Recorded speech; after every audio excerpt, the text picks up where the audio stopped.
Bonsoir à tous pour ce rendez-vous Chine consacré à Pékin mais pas seulement. On ne l'a pas mis dans le titre parce que sinon ça aurait été trop long.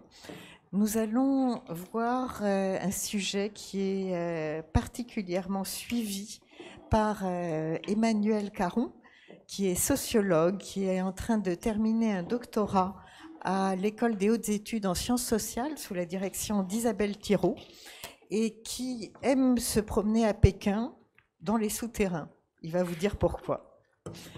Nous accueillons encore une autre pékinoise autour de cette table, c'est Isabelle Marie-Cyr, qui nous fait l'honneur de présenter les travaux qu'elle a pu faire à Pékin quand elle y a habité plusieurs années, alors qu'elle-même est d'une formation d'un autre continent, puisqu'elle vient du Canada. Elle a fait ses études d'architecture à l'université McGill et à travers des enquêtes, elle a pu différencier quelques portraits de Pékinois. Et du coup, qu'en est-il de ce titre qu'on vous a indiqué, logement partagé, logement subi? Pour le mettre aussi en regard avec les études qui peuvent être faites actuellement, nous avons avec nous Ingrid Taillandier, qui est architecte, praticienne, qui vient d'ailleurs de remporter le trophée de l'habitat, c'est bien ça, et qui par ailleurs dirige depuis 4 ans un master qui se fait en double cursus avec l'université Tongji à Shanghai, et donc toute une série d'études de cas sur ces espaces partagés, cette fois vus depuis Shanghai. Et pour orchestrer cette soirée, eh bien, nous avons l'honneur d'avoir avec nous Bernard Aumont, qui est sociologue et qui a, lui, arpenté la Chine depuis le centre, depuis la ville de Wuhan, puisque c'est cette université à Wuhan, avec laquelle Paris-Val de Seine, où il enseigne, a développé des partenariats depuis maintenant une dizaine d'années. Voilà, Bernard, puisque tu es le chef d'orchestre, à toi la parole. Merci. Merci, bonsoir à tous. Donc avant que chacun ou chacune expose un peu ses travaux ou en tous les cas ses réflexions, quelques mots et quelques éléments sur le contexte. Pour ceux qui ignoreraient une partie des questions qui vont être abordées ce soir ou qui souhaiteraient quelques rafraîchissements de mémoire. Alors le premier point d'abord c'est Pékin. Pékin, donc 21 à 22 millions d'habitants, on ne sait pas très bien puisque le dernier recensement date aujourd'hui de 2010, donc on ne sait pas exactement où on en est entre les 21 et 22 millions. Sur ces 21 ou 22 millions, 13 millions à peu près, qui ont le permis résidentiel, le fameux Roku, donc qui sont des Pékinois, je dirais, de plein droit, et qui ont accès normalement au logement, que ce soit en location ou en accession à la propriété. Et puis de l'autre côté, à peu près 7 millions, donc un tiers, de migrants qui ne disposent pas du permis résidentiel et qui donc sont dans des situations relativement précaires, puisque s'ils ont un emploi, et ce n'est pas toujours le cas, s'ils ont un emploi, ils n'ont pas droit aux prestations sociales et à un certain nombre de droits, disons, citoyens. Alors les choses ont un peu évolué dans la mesure où le permis résidentiel a été un peu transformé justement pour ces migrants, et aujourd'hui, si l'on est qualifié, si on a un beau diplôme ou en tous les cas une qualification professionnelle reconnue, on peut accéder à des formes intermédiaires de résidence qui permettent d'avoir parfois le droit aux prestations sociales. Alors c'est important d'avoir ça en tête, un tiers de migrants, parce que bien évidemment, dans les partages du logement, dans toutes les pratiques et les comportements de sous-location ou de sous-sous-location, on va retrouver une partie importante de ces populations, disons, dans des situations un peu plus instables.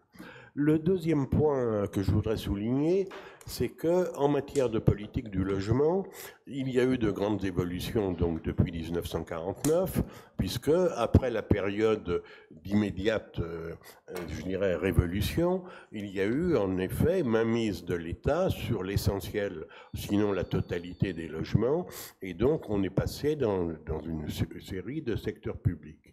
Et puis, à partir notamment de 1956, mais selon les villes, les choses varient un peu, il y a eu le développement du logement par unité de travail. C'est-à-dire donc que les entreprises ont développé, à la demande de l'État d'ailleurs, ont développé des unités résidentielles pour loger leurs travailleurs. Et puis, plus tard, à partir de la fin des années 70 ou le début des années 80, nouvelle modification dans la mesure où il a été envisagé que ces unités de travail puissent être revendues aux occupants, et cela pour que les entreprises puissent disposer du capital investi dans ces logements pour leur propre activité industrielle ou de service. Et donc on a là une transformation qui s'est accomplie progressivement et qui a trouvé son événement pour Pékin dans les années en 98 et dans d'autres villes comme Shanghai un peu plus tôt en 92.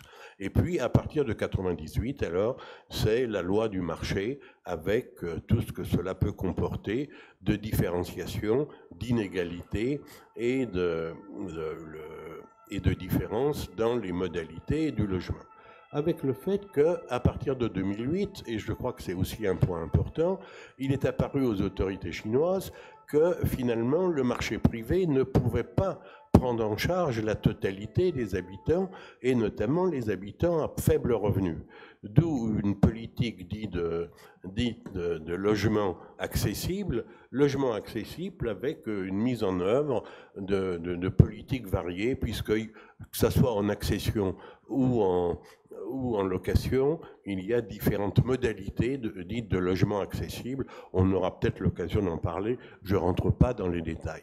Ce qu'il faut retenir de tout ça également, c'est qu'en matière de logement, le gouvernement et les autorités municipales ont été largement dans une politique qu'on appelle de stop and go. C'est-à-dire que selon les années, selon la conjoncture économique générale, les gouvernements locaux ou nationaux ont poussé à l'accession à la propriété, et selon d'autres périodes, parce que constitution d'une bulle immobilière, ont à l'inverse poussé au ralentissement des acquisitions et au ralentissement de la construction. Sachant que l'immobilier représente à peu près 15% du PIB et que donc, selon la conjoncture, les gouvernements soutiennent l'immobilier pour soutenir de façon générale l'économie, et puis à d'autres moments, au contraire, ralentissent leurs efforts parce que l'économie va bien et qu'il faut tenir un peu mieux compte des situations, des situations des citadins et des habitants. La troisième remarque que je voudrais faire, c'est sur les prix. Alors, je ne vais pas rentrer dans le détail parce que ça serait un peu plus compliqué. Il faudrait faire des différences très fortes ou très grandes entre les différents types de logements. Mais ayez en tête que depuis 90, à Pékin, le prix du logement, que ce soit en location ou en accession d'ailleurs, à peu de choses près, a été multiplié par 10. On était autour de 1250 yuan, c'est-à-dire... je convertirai après. On était autour de 1250 yuan en 1990 par mètre carré, et en 2018, on est à 12 500 yuan, c'est-à-dire qu'on a été multiplié par 10. Alors avec bien évidemment cette accélération des prix a poussé justement à ces politiques de logement accessible que je mentionnais. Logement accessible avec les logements abordables, donc aussi bien en accession principalement, et puis alors depuis ces dernières années, des logements sociaux en location pour que les faibles revenus, les familles à faible revenu puissent disposer d'un logement. Tout ça se passant en principe dans la politique dite harmonieuse, permettant à chacun de pouvoir disposer du logement. On verra que ce n'est pas aussi simple et que ce n'est pas tout à fait le cas.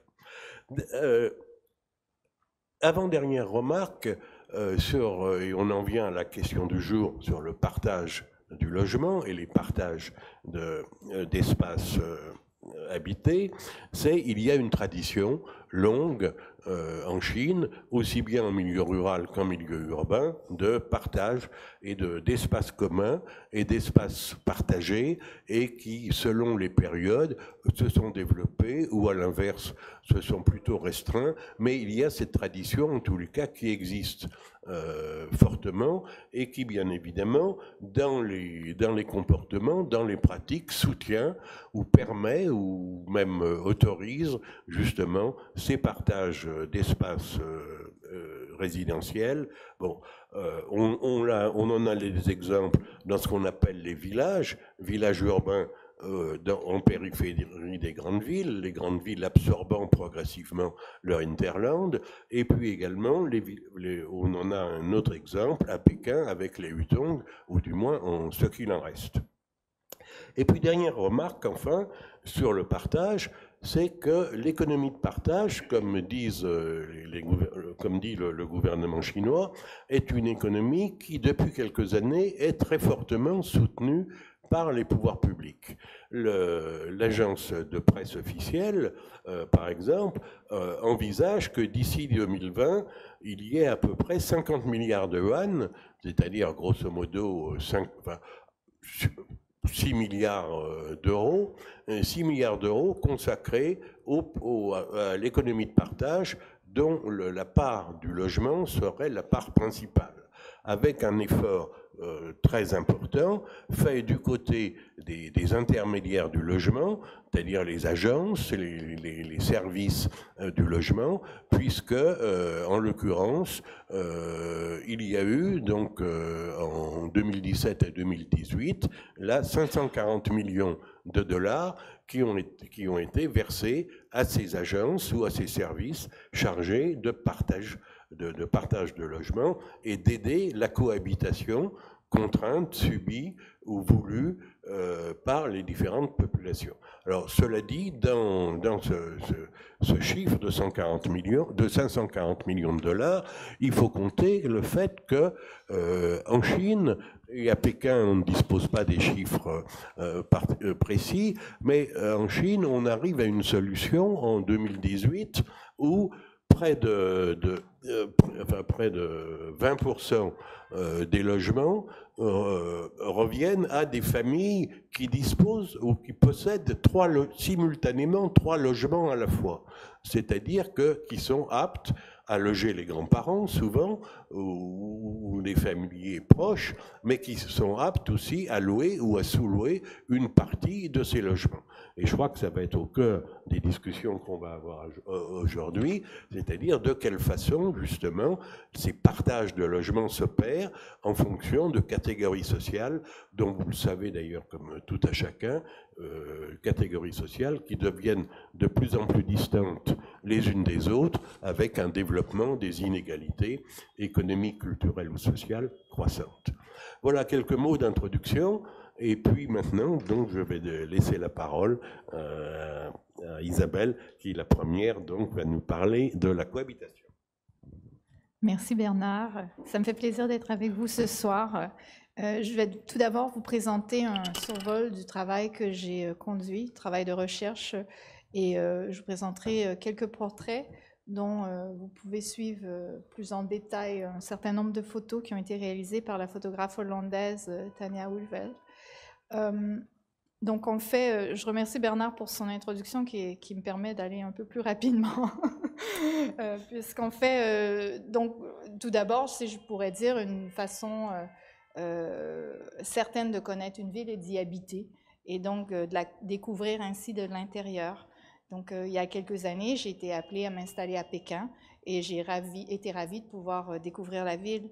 Mais en raison de son étendue et de son intensité, vivre à Pékin, c'est être réduit à contempler la ville sous un angle plutôt fragmenté. Vivre à Pékin, c'est être quotidiennement confronté à des échelles, des questions d'échelle, d'intensité, qu'elles soient liées au trafic, à la foule, à la densité des lieux, à la gestion du développement urbain même. Et donc, il en résulte une impression de fragmentation et de coupure qui est assez importante, qui en fait est même aussi exprimée par la structure même du bâti qui est souvent entourée de murs.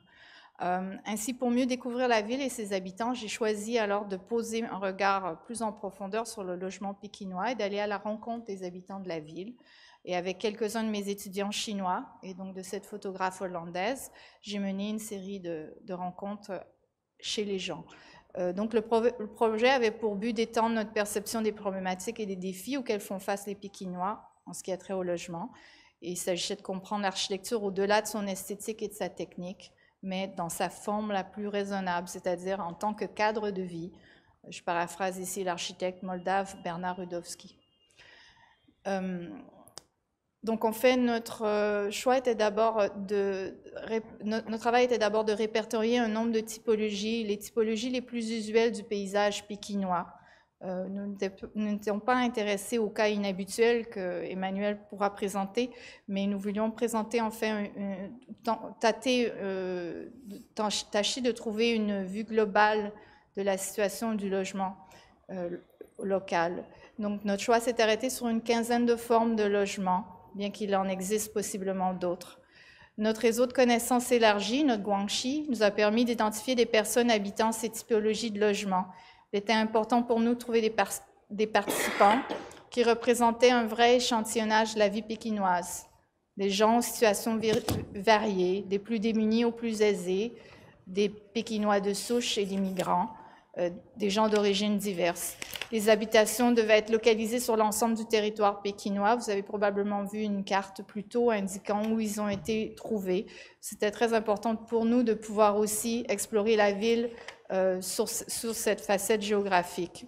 Donc, les gens qui ont participé à notre travail l'ont fait de façon volontaire et anonyme. Chacune des 15 typologies de logements que nous avons identifiées se rattache à une période particulière de l'histoire de la ville. Ainsi, l'étude du développement du logement et de sa forme architecturale a donc valeur informative des grands changements qui ont touché la ville. En d'autres mots, l'étude typologique du logement s'avère également une étude de l'histoire du développement de la ville. De plus, à la forme initiale du bâti s'ajoute souvent un nombre de couches d'adaptation, de transformation laissées par les habitants successifs du bâtiment lui-même. Ce sont ces strates d'histoire, souvent en lien direct avec les politiques de la ville, qui portent un intérêt, une valeur pour notre étude. L'étude du logement racontera l'histoire de la ville en passant par celle de ses habitants. Et je dois vous avouer que si j'ai commencé cette étude en tant qu'architecte, j'ai pris un chapeau de sociologue rendu à la fin. C'était tellement intense. Il nous a semblé évident de d'abord nous pencher sur les maisons traditionnelles de la vieille ville, une forme architecturale qui est vieille de plus de 800 ans, appelée Sereuan, une contraction des mots 4, en référence aux 4 murs, aux 4 points cardinaux, unifiés et courts. Elles sont composées d'un regroupement de petites constructions rectangulaires de briques et de bois, disposées autour d'une tour carrée, ceinte d'un mur d'enceinte. La forme de la maison à cour reste essentiellement la même, indépendamment de la classe sociale de ses habitants. Seule la taille et le nombre de cours et de pièces les entourant augmentent, ainsi que la quantité de détails architecturaux. L'orientation de chacun de ces bâtiments, ainsi que les divers éléments qui la composent, sont soumis à un ensemble de règles bien définies, liées à la fois au confucianisme et au feng shui. Le mur d'enceinte de briques grises, souvent sans autre percement que la porte d'entrée, a pour fonction de préserver l'intimité des habitants.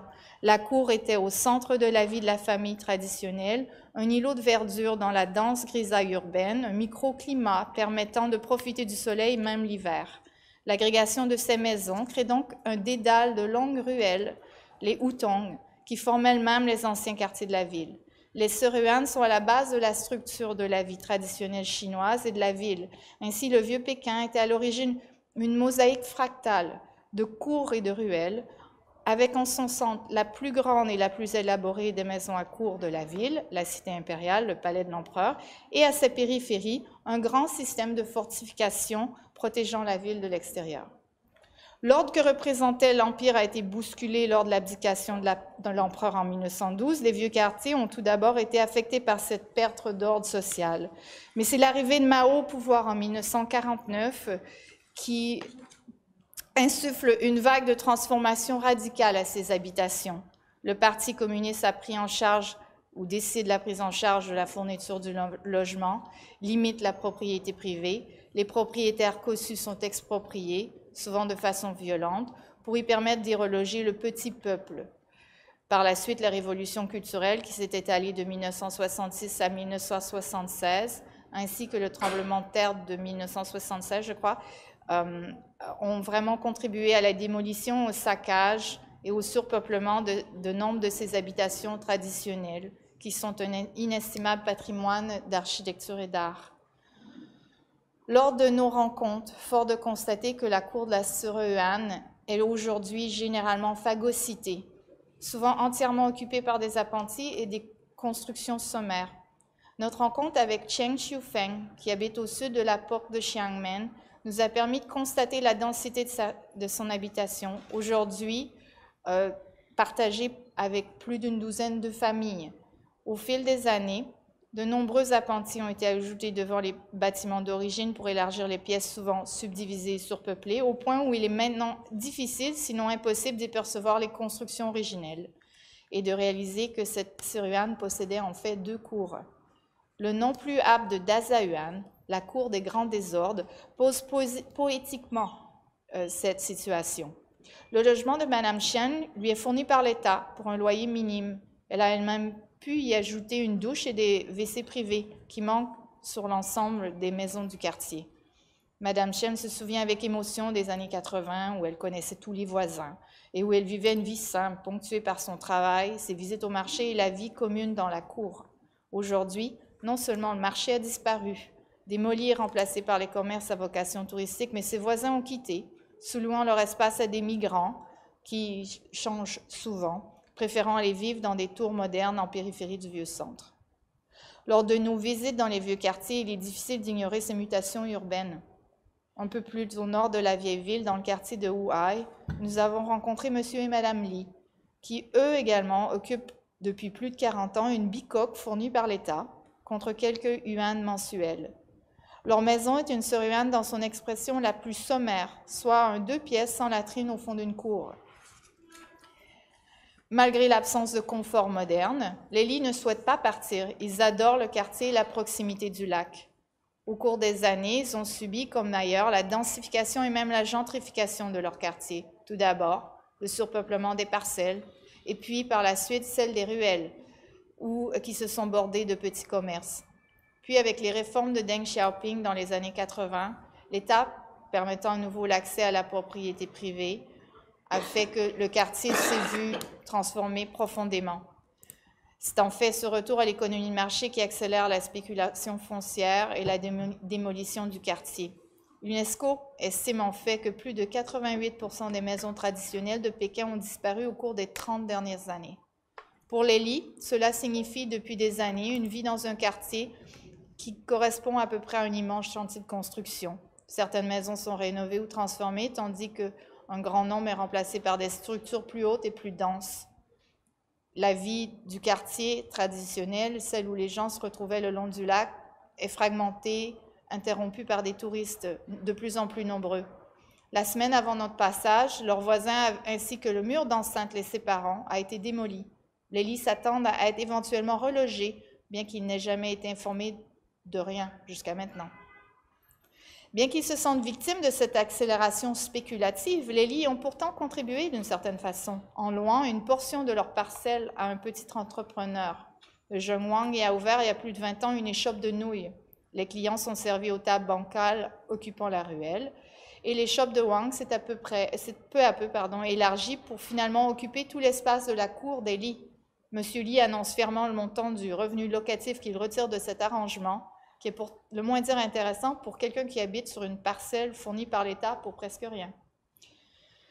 Les premières années du communisme de Mao ont été une période intense de provision de logements qui s'est poursuivie pendant une vingtaine d'années. En fait, le pays se relevait de 8 ans de guerre avec l'ennemi japonais ainsi que de 4 ans de guerre civile.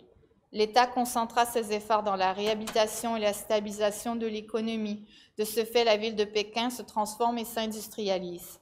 Organisés en unités de travail, les Danwei, les travailleurs sont d'abord logés dans les vieilles maisons du centre, mais des solutions plus cohérentes sont rapidement développées. Il en résulte la construction de bâtiments dortoirs aux longues coursives, appelés Tongjelo, ainsi que des habitations aux inspirations soviétiques, les Angyeshi, tous deux formant des ensembles de logements standardisés de 4 à 6 étages à l'allure morne, souvent alignés de façon parallèle. Nous avons rencontré Zhou Yarong, qui habite avec ses enfants et son mari, commerçant, dans un Tongzilo, dans le quartier de Zhangoumiao, au sud-ouest de Pékin.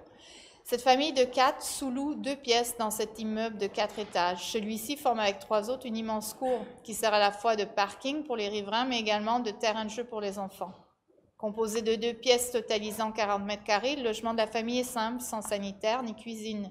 Pour cuisiner, Yarong s'est vu attribuer un bout de comptoir dans l'espace commun, en bout de corridor, et les sanitaires sont partagés par tous les habitants de son aile, soit environ une douzaine de familles. Dans les espaces communs, l'effet en est pour le moins assez impressionnant. 50 ans de crasse s'accumulant un peu partout sur les plafonds et les murs. Pourtant, la famille apprécie l'ambiance et l'entraide qui résultent de cette vie en commun, qui lui rappelle ses origines rurales. Quant à elle, Yuan, cette jeune réceptionniste dans la vingtaine, habite à Sanlitun, dans un de ses complexes aux 7 édifices alignés, datant du début des années 60.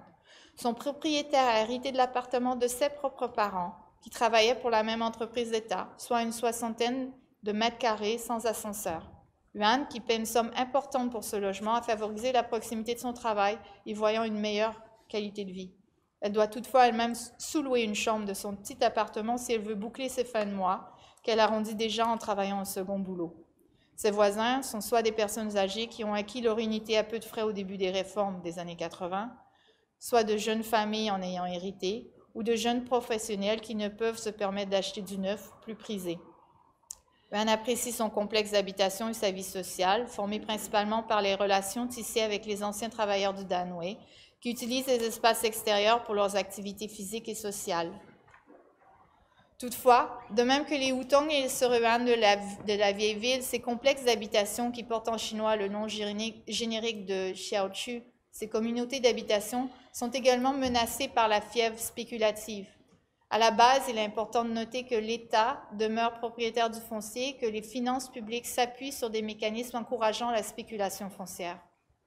Une autre rencontre, celle de Bao, qui habite au cœur du village de Shangxingbao-Tsun, au nord-est de la ville, nous permet également de bien saisir la complexité des mécanismes de transformation de la ville. Bao habite ce qui est communément connu sous le nom de village dans la ville, Zhengzhongsun.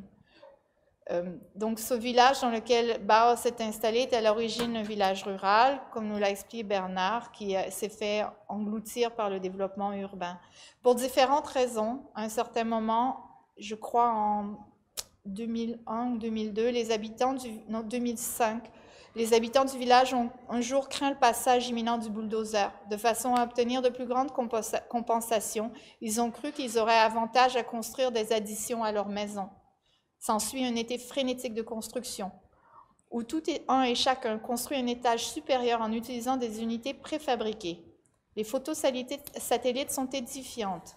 En peu de temps, le village entier est couvert de toits bleus. L'époque étant pré-olympique et la main-d'œuvre affluant dans la capitale, le village s'est donc transformé en un été en un point d'arrivée et de dortoir pour un nombre considérable de travailleurs issus de la campagne. Bao est arrivé avec très peu d'argent de poche et s'est logé dans une de ses maisons, dans une pièce sans fenêtre en rez-de-chaussée. Sa propriétaire, qui habite le spacieux étage au-dessus, s'est liée d'amitié avec lui.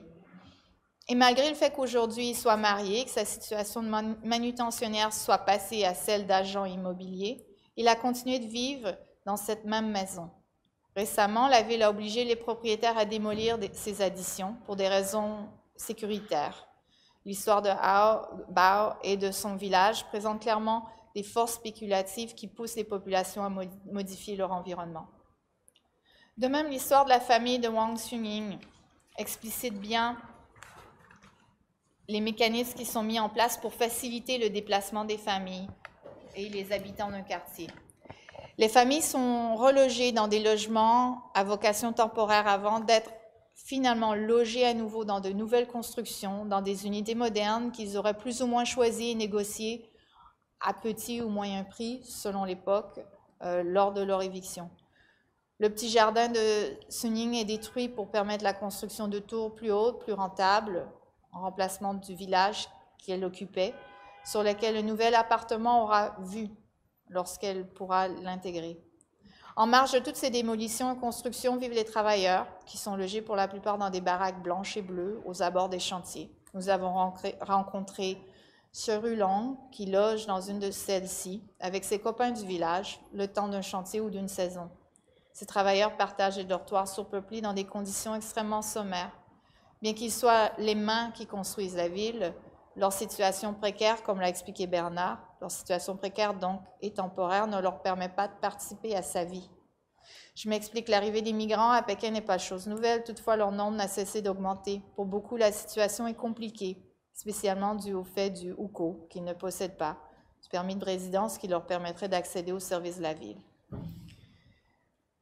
Par exemple, pour Zhang Xiuming et son mari, le chemin fut long. Arrivés tous les deux à Pékin comme étudiants, il y a près de 20 ans, ils ont pu intégrer à la fin de leurs études une unité de travail dans une entreprise d'État.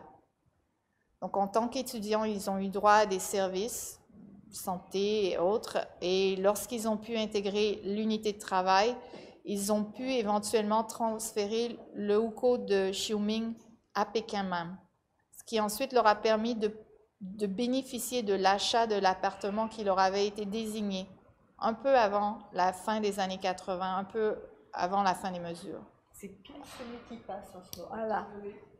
Donc, en fait, en d'autres mots, les Zhang ont eu l'impression d'être extrêmement chanceux, chacune de ces étapes n'étant pas anodine ni simple. Ils ont aujourd'hui monnayé leur unité du Danwei, donc ce n'est pas celle qu'on voit, mais c'est en fait ce qu'ils sont maintenant aujourd'hui, suite à la vente de ce qu'ils avaient obtenu. Et ils habitent donc un spacieux appartement avec leur fils et les parents de Xiuming dans une de ces nouvelles tours dans l'est de la ville, beaucoup plus loin qu'où ils habitaient auparavant lorsqu'ils étaient dans l'unité du Danwei. Li Wenyu a également tenté sa chance dans la capitale en quittant un poste universitaire très prisé. Je crois qu'elle venait du Shandong. Peu après avoir trouvé un poste rémunérateur dans une entreprise pharmaceutique internationale à Pékin, elle réussit à économiser et se permettre l'achat d'un logement dans un nouveau complexe au sud-ouest de Pékin. Elle passe beaucoup de temps à sélectionner cet appartement, mais elle est aujourd'hui extrêmement déçue car le complexe se révèle loin d'un centre qui ne s'est pas développé, isolé dans un no man's land, avec aucun des services promis. Merci. Attirée par le marketing fort du développeur de Singapour, elle regrette aujourd'hui son choix. Elle est une de ces rares Pékinoises pour qui l'achat du logement s'est avéré être un désastre financier. En général, on parle plutôt d'un succès financier. Je pourrais vous raconter également l'histoire de Sheng Sisi, qui est beaucoup moins rigolote et qui doit s'astreindre à des horaires de travail intenses et qui n'a pas le temps de trouver une chambre plus spacieuse que celle d'un appartement subdivisé, ou du professeur Liu Ke, qui lui revient à Pékin après sa retraite pour pouvoir obtenir un salaire qui lui permettra de faire des économies pour l'achat d'une maison pour aider son fils à se marier. Donc, en fait, il y a toutes sortes d'histoires que vous pourrez observer ici. Mais dans l'ensemble, je pense qu'il est important de vous dire, c'est que chaque personne rencontrée a été en fait une fenêtre sur la vie pékinoise, mais aussi sur en fait la structure du logement au niveau social. Je souhaite d'abord aussi vous rappeler que Mao avait pour intention de briser l'ordre social impérial et confucéen. Donc, il voulait éclater cette société féodale chinoise. Il l'a fait d'une façon très efficace en forçant les gens à cohabiter, en détruisant leur intimité, en réduisant leurs relations à leur habitat au minimum, en forçant les familles à être déplacées, à partager des espaces communs. En détruisant cet ordre social des riches et pauvres, il a pu redonner un espoir aux plus pauvres. Toutefois, cet espoir est contrecarré par la création du système d'enregistrement, le hukou, qui à la base avait été instigué pour contrôler et limiter les mouvements de population. Donc ce système a de facto créé une société de caste, des citoyens et les sans-papiers. Le temps et les réformes de Deng Xiaoping ont bien prouvé que les choses sont retournées dans leur ordre antérieur, les riches et les destitués. Toutefois, envers contre tous, certains destitués arrivent à trouver parfois un moyen de stabiliser leur existence dans la ville. Partout comme ailleurs, le communisme s'est grandement investi dans la provision du logement et du développement urbain. Et de ce fait, la Chine est tout à fait similaire aux autres régimes. Le logement pour le PCC a toujours été un moyen de contrôler la population. Et donc aujourd'hui, avec les nouvelles réformes ou les nouveaux changements qui sont proposés, on peut se poser beaucoup de questions sur en fait la valeur de ce que se veut cette cohabitation. Et je vais laisser mes collègues continuer à ce niveau-ci. Merci. Merci. Merci Isabelle. Merci Isabelle.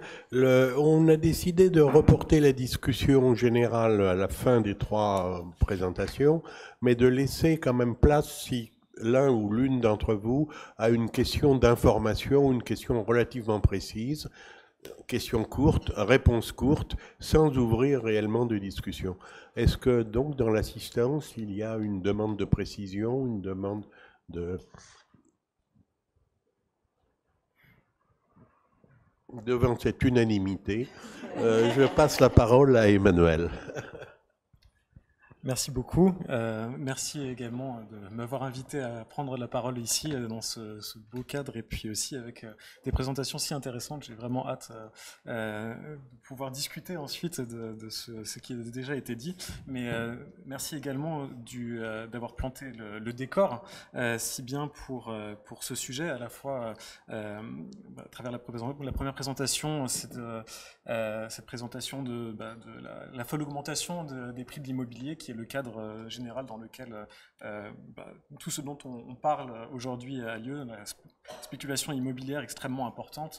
Donc je pense que tout ça, c'était vraiment nécessaire de le dire. Et également l'aspect historique pour ce qui est des pratiques de partage des logements qui sont, si je peux le résumer ainsi, direct héritage d'une crise latente du logement depuis le début de l'instauration de la République populaire de Chine jusqu'à aujourd'hui, mais avec différentes formes. Ces pratiques de partage de logements qui étaient conséquence de la pénurie de logements. Donc, tu parlais tout à l'heure des tonzolo, donc ces dortoirs construits de manière rectiligne qui à l'origine était conçus pour abriter une personne, un travailleur, et qui finalement se sont retrouvés à abriter une famille, puis 2 dans une seule pièce, avec forcément un certain partage de l'espace, avec l'ensemble de la cuisine faite à l'extérieur, etc. Donc des conditions de logement qui étaient très, très particulières, qui n'étaient pas pensées à l'origine pour durer, mais qui ont duré. Donc il y a à la fois cet héritage-là, mais aussi l'héritage du logement partagé d'un point de vue conçu comme quelque chose de positif. C'était pendant une courte période vraiment quelque chose qui a été mis en place dans les politiques de logement, donc en particulier au moment de la révolution culturelle. Il y a eu peu de logements construits, mais vraiment il y avait une volonté idéologique de faire en sorte que les gens partagent leur espace de vie avec donc il n'y avait pas de cantine ou dans les tontolos, l'espace était partagé de fait, mais là c'était une organisation du partage de l'espace avec vraiment des espaces collectifs pensés comme tels. Donc voilà, tout ça c'est très important comme cadre, et merci d'avoir planté ce décor. Parce qu'en fait, il y a non seulement des échos historiques, mais aussi une persistance de ce logement fourni par l'employeur. Alors ce ne sont plus les Danois qui sont responsables de loger leurs employés, mais c'est une pratique qui est encore extrêmement courante. Fournir un logement à ses employés fait très souvent partie du revenu et directement pensé par les employeurs. Alors ça peut être la fourniture d'appartements, mais également la persistance, je pense également dans les administrations, du format dortoir. C'est aussi quelque chose qui continue à être important. Donc c'est non seulement un écho historique, mais encore quelque chose qui existe. Quelque chose qui existe aussi, bien entendu, dans le cadre de la scolarité. Les campus chinois sont gigantesques et les étudiants ont cette expérience de la vie en commun du fait de la vie en dortoir, pas qu'à l'université d'ailleurs. Ce qui explique d'ailleurs la persistance, ou plutôt le prolongement du vocabulaire universitaire dans ces espaces de logement, puisqu'il y a beaucoup de jeunes qui habitent dans ces logements, et certains réfèrent à ces logements comme leur dortoir, quand bien même il s'agit d'un logement locatif, donc utilisant le terme de sous-chaud de dortoir. Et eux-mêmes, dans certains cadres, tu parlais tout à l'heure des villages dans la ville, merci aussi d'avoir planté le décor pour ça, une partie des habitants, pour simplifier, disons les logeurs, qui logent ces jeunes diplômés, les désignent sous le terme d'étudiants. Donc ça montre bien aussi la persistance à travers le vocabulaire de ce modèle. Alors, ce que je souhaite vous présenter plus précisément, c'est 3 espaces de logement spécifiques sur lesquels porte ma thèse. Mais avant de vous en parler de manière un peu plus détaillée, juste pour vous dire d'où je vous parle. Je vous parle sur la base d'un terrain que j'ai mené à Pékin, ou plutôt de plusieurs terrains. Un terrain continu, d'abord entre 2010 et 2013, où j'ai mené une enquête par entretien, mais aussi plusieurs enquêtes ethnographiques en habitant dans ces différentes formes, dans ces espaces de logement, dont je souhaite vous parler. Et à ceci se rajoutent d'autres enquêtes, mais je passe rapidement pour garder un peu de temps pour vous parler d'autres choses. Alors, quels sont ces 3 espaces de logement dont je souhaite vous parler? Alors, tout d'abord, les villages dans la ville. Villages dans la ville, pour le redire rapidement, donc, sont les villages rejoints par l'urbanisation et dont le bâti est transformé par les villageois eux-mêmes pour les louer, et pour les louer à qui? Principalement à des migrants. La deuxième forme d'espace, et c'est celle à laquelle tu faisais allusion tout à l'heure, ce sont les espaces souterrains. Alors, ces espaces souterrains, de quoi s'agit-il exactement? Alors, ce sont des espaces qui se situent directement sous les résidences d'habitation. Tu parlais tout à l'heure de ces résidences, les xiaotu, donc qui est à la fois aussi une unité administrative. Ce sont de très grandes résidences qui contiennent un nombre, en général, assez important de bâtiments. Et sous ces bâtiments se trouvent des espaces souterrains, donc des espaces souterrains normaux, comme on peut en connaître ici. Donc voilà, des espaces, tout ce qu'il y a de plus habituel, vous pouvez les imaginer facilement, mais également des abris anti-aériens. Alors, justement, j'insiste sur le fait que c'est quelque chose qui n'est pas marginal. Ce dont je vous parle, que ce soit les villages dans la ville ou ces espaces souterrains, c'est vraiment quelque chose qu'on trouve sous toutes les grandes résidences à Pékin. Pour la simple raison qu'une loi depuis 1984 impose la construction de ces espaces dès qu'on dépasse un certain nombre de mètres carrés ou un certain nombre d'étages, donc 7 étages en l'occurrence. Et donc il se trouve que du fait de cette politique ont été construits un très grand volume de ces espaces souterrains, sous forme donc d'abris anti-aériens. Alors je ne m'attarde pas sur la politique, sur l'histoire de cette politique, mais juste pour vous dire que de cette masse de logements, d'espaces souterrains,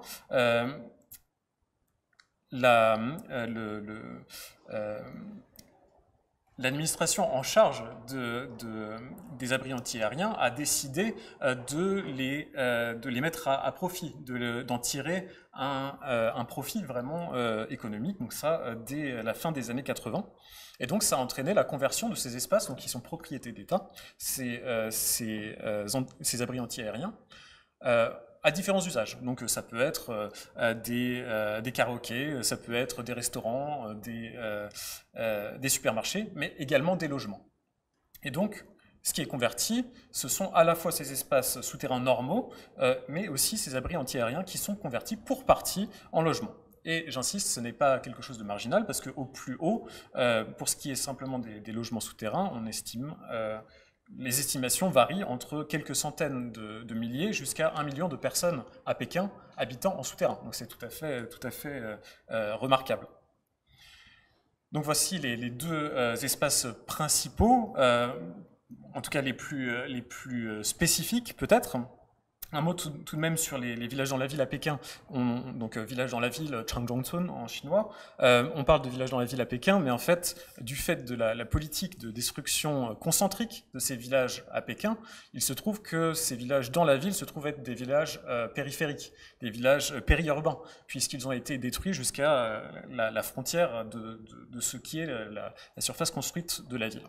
Il y a toute une politique de lutte contre ces différents espaces de logement par la municipalité, dont j'espère vous dire un mot tout à l'heure. Et qu'en est-il du troisième espace? Ce sont les colocations. Alors, au sens très large du terme, je pense que c'est quelque chose qui fait sans doute aussi tout à fait écho ici en France. Ça inclut les colocations à frais partagés, donc ce qu'on peut entendre plus facilement comme colocation ici. Donc un appartement loué par un groupe de personnes qui se connaissent et qui se partagent équitablement le loyer. Mais aussi des formes de colocation qui sont mises en place soit par des agents immobiliers, soit par des sous-propriétaires, donc des erfandong, des locataires qui sous-louent leur appartement. Et qui en sous-louent des parties, qui sous-louent des chambres au détail. Donc ça inclut cette forme-là également. Ça inclut non seulement des chambres qui sont les chambres un peu naturelles de ces appartements, des chambres qui sont préexistantes, la division préexistante intérieure de ces espaces, mais aussi des appartements qui sont transformés à l'aide de cloisons pour multiplier le nombre de chambres individuelles. Pour parler directement de questions d'architecture, je vois dans la multiplication de ces cloisons et aussi leur légitimation dans d'autres villes, pas à Pékin, mais à Shanghai et à Hangzhou, par les municipalités, la multiplication de ces cloisonnements comme une reconnaissance directe d'un des problèmes, en dehors de celui de la spéculation, des prix du logement à l'achat et à la location, du fait que la surface moyenne des logements nouvellement construits n'a cessé d'augmenter et ne correspondent pas aux besoins d'individus. Ce sont des logements qui sont pour la plupart assez grands. Donc voilà les différents espaces. Alors, qu'est-ce que ces espaces ont en commun et pourquoi est-ce que je vous en parle en les réunissant de cette sorte puisqu'ils ont l'air si différents? Alors, tout simplement parce qu'en leur sein s'y trouvent des locations de chambres et de lits. C'est ça l'unité de référence. Première chose. La deuxième, c'est notre titre, c'est-à-dire le partage de l'espace. Ce sont des logements partagés. Et je vais vous dire en quelques mots, dans quelques minutes, pourquoi ce partage de l'espace est important et surtout pourquoi il est intéressant de voir les différents degrés de partage de l'espace en leur sein. Je vais vous dire un mot tout d'abord des populations qui habitent dans ces différents espaces. Ce n'est pas ce sur quoi je veux mettre l'accent aujourd'hui, mais c'est tout à fait important pour un petit peu avoir une idée nette. Alors, il y a des différences vraiment très nettes en termes d'espace, mais il ne faut pas les voir comme des espaces de logement étanches avec des populations totalement spécifiques. Au contraire, il y a des trajectoires résidentielles qui passent de l'un à l'autre et de manière assez intense. Alors, quels sont les points généraux à garder en tête et quelles sont les différences? Alors, on l'a dit, sont pour la plupart des migrants, ces habitants, c'est-à-dire qu'ils ne sont pas originaires de Pékin, ils ne possèdent pas le hukou, ce qui implique une différence en termes de droits sociaux. Il y a une part importante, plus importante en tout cas de migrants ruraux, à la fois dans les souterrains et dans les villages dans la ville, mais il ne faut pas voir ces migrants comme simplement des migrants ruraux. Il y a énormément de migration interurbaine. Alors certes, l'importance de ces logements est bien sûr dû à la contrainte économique, je le disais. Le choix de ces espaces est clairement lié à cette contrainte, puisqu'il s'agit de logements comparativement peu chers. Donc c'est bien sûr des populations qui ont des salaires en tout cas des revenus plus modestes, mais dans l'ensemble de ces logements partagés, il y a un continuum vraiment entre le taudis, entre la chambre totalement insalubre et des chambres qui sont luxueuses, de location au mois qui vont de quelques centaines de yuans à plusieurs milliers de yuans pour une chambre. Donc, tout ça pour dire que n'y voir que la contrainte économique pure est sans doute un petit peu hâtif, puisque ce qu'il faut y rajouter également, c'est l'impératif de l'achat d'un logement comme condition prémaritale, c'est-à-dire le fait que pour pouvoir se marier, il faut venir avec un logement en main. Alors cette condition qui a émergé extrêmement rapidement avec une société de propriétaires est aussi en train de changer extrêmement rapidement. Mais c'est quelque chose qui est tout à fait encore pertinent et tout à fait important à garder en tête, puisque ces gens qui habitent en sous-sol, dans les villages, dans la ville, etc., payent une partie de loyer importante par rapport à leur salaire, mais vraiment, pour beaucoup, dans l'objectif d'acheter un logement. Donc voilà, quelque chose à garder en tête.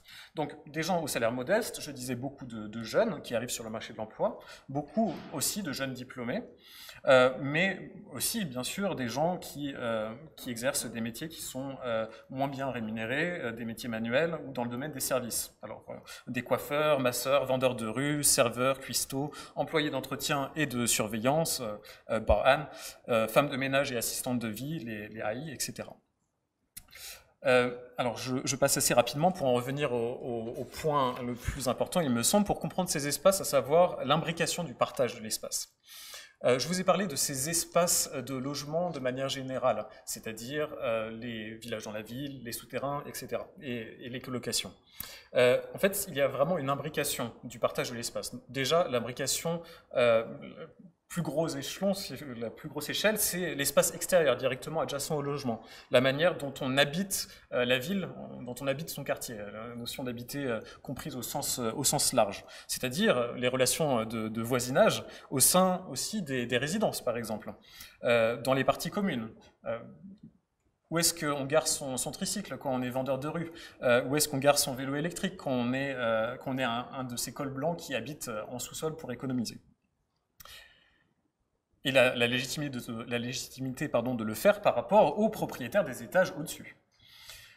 Ce partage de l'espace se retrouve naturellement aussi au sein du bâtiment.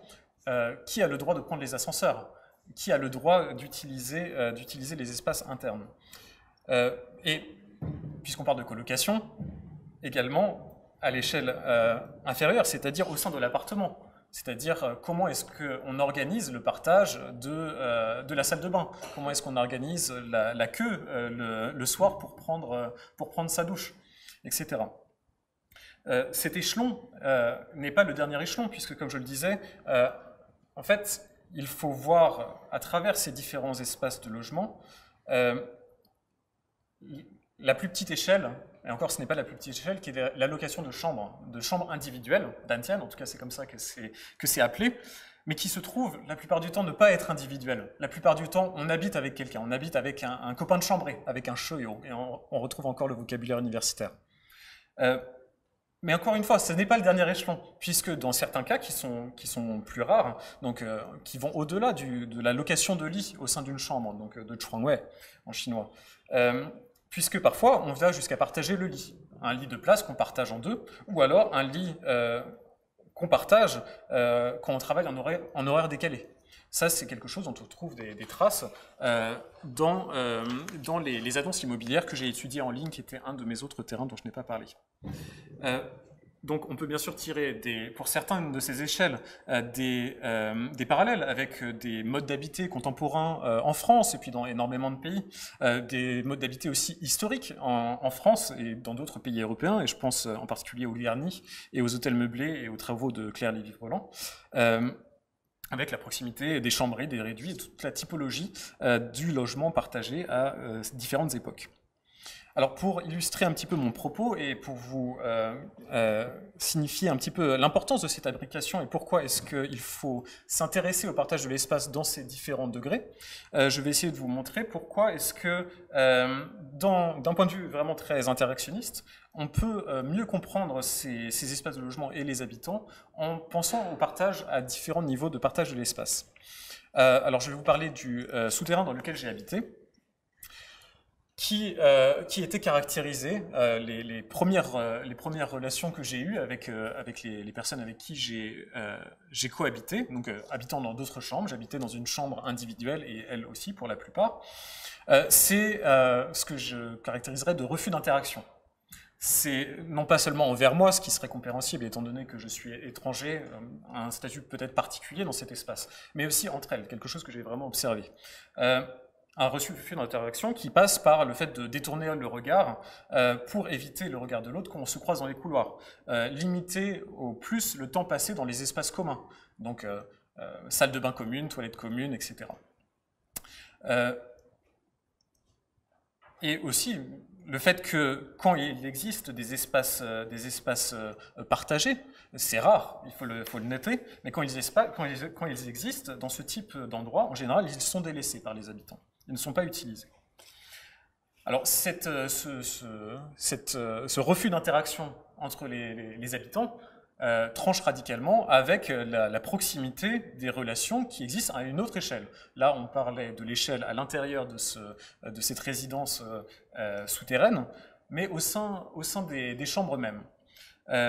Au sein des chambres mêmes, au contraire, les relations sont extrêmement proches. Et même, il se crée entre les chambres, de manière élective, des groupes qui sont basés non pas sur le partage d'une condition commune, mais sur des relations vraiment tout à fait électives.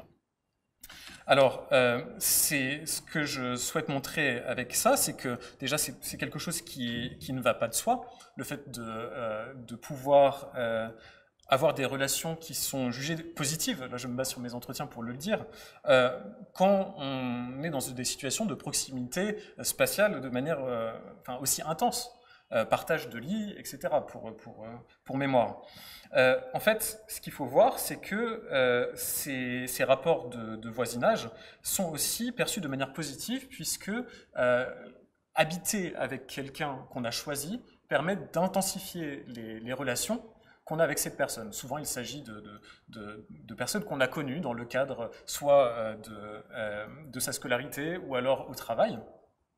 Et pour des migrants, alors je parle en particulier des jeunes, arrivant en ville, c'est la recréation d'un réseau de solidarité à travers le fait d'habiter en commun.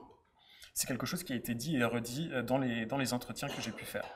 Donc, ce qu'il faut voir, c'est qu'il y a à la fois l'enfer très net de la proximité forcée et du partage des ressources rares que sont l'accès aux toilettes et toutes ces ressources collectives au sein des espaces partagés, mais aussi l'utilité de la cohabitation dans l'expérience urbaine de certaines de ces populations. Alors, malheureusement, j'ai été bien plus lent que ce que je pensais. Donc je vais passer rapidement sur l'autre exemple du village dans la ville que je voulais aborder. Juste pour vous dire encore une fois en quelques mots la question du rapport aux logeurs, qui n'est pas du tout univoque, puisqu'il y a un continuum entre logeurs et logés, du fait simplement qu'ils sont très souvent cohabitants. Et cette figure du sous-propriétaire, le arfangdong, qui se trouve être logeur de personnes qui sont dans la même situation que lui, est tout à fait particulier et crée une asymétrie dans les relations qui teinte tout à fait les rapports au sein de ces espaces, et en particulier dans le cadre des colocations. Donc je passe rapidement dessus, pour arriver au dernier point qui est la politique à l'égard des logements partagés. Alors, il y a de manière très nette une politique de fermeture progressive de tous ces espaces de logement. Cette politique, quand je l'appelle progressive, c'est parce qu'elle est sur la durée, depuis au moins une vingtaine d'années, si on remonte à 95 avec la fermeture, avec l'expropriation du village du Zhejiang. Ces fermetures progressives sont progressives de ce point de vue-là, mais il faut les voir comme brutales, comme arbitraires et surtout par campagne. Jusqu'à assez récemment, elles étaient ciblées un espace de logement après l'autre. Un changement important, il me semble, c'est en 2017 où, pour la première fois, suite à un incendie dans un village dans la ville, ce sont plusieurs de ces espaces de logement, les différents espaces de logement que j'étudie, qui ont été ciblés directement. Pourquoi ? Pourquoi sont-ils ciblés ? Puisqu'ils sont ciblés dans un but de contrôle de la population. C'est quelque chose qui est très net. La municipalité cherche à réduire la densité de la population en ville. C'est un objectif qui est affiché et répété. Et ça passe par un filtrage de la population. On choisit qui a le droit de rester ou non. Ceux qui n'ont pas le droit de rester, ce sont ceux qui ont été qualifiés de population de basse qualité. Alors je vous laisse réfléchir sur la violence symbolique du terme, donc Diduanzhenkou en chinois, qui ne fait que faire écho de manière globale aux termes qui sont utilisés qui ont été utilisés pour parler des populations des différents espaces dont je parlais. La tribu des fourmis, Yizhou, pour parler des habitants des villages dans la ville. Les Shuzhou, la tribu des rats, pour parler des habitants des souterrains. Termes animaliers particulièrement stigmatisants, qui sont par ailleurs également complaisamment repris par les médias, y compris les médias étrangers. Donc voilà, j'ai été bien plus long que ce que je devais, je m'en excuse. Merci. Même chose que tout à l'heure, est-ce qu'il y a des questions courtes et de précision ou d'information avant que l'on passe à la dernière intervenante, the last but not the least,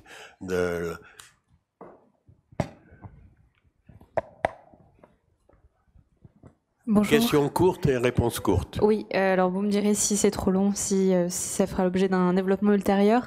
Moi, j'ai vécu à Pékin et au moment je suis partie au moment des incendies et du grand chamboulement. Je voulais savoir si on avait une idée des retombées du développement de la zone de Tongzhou et de Xiongnan sur la densification actuelle à Pékin, ou si c'était encore trop prématuré pour savoir et où est-ce qu'on en était. Votre question est particulièrement pertinente, mais malheureusement, je n'ai pas fait de terrain depuis, et ma connaissance du sujet est uniquement basée sur ce que je peux lire à distance, et donc je suis trop mal renseigné pour vous répondre, malheureusement.